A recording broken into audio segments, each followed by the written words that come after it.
Welcome. Let me say HUAWEI MatePad T10S, and today I'll show you how to copy contacts from the SIM card to this device. And to get started, you can open either the phone or the contacts application. Either way, it will work. If you went with the phone or dialer, however you want to call it, you'll have to go to contacts right over here. And if you open up contacts, it automatically will go for this one. And once it's open, tap on the three bars right here. Go to settings, and in here you will find the import export option.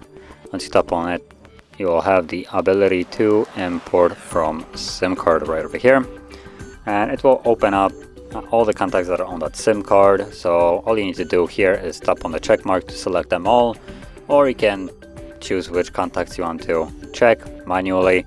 And once they're selected, all you need to do is tap on the box with an arrow, which is next to select all. Choose the tablet, and there we go. We're basically finished now.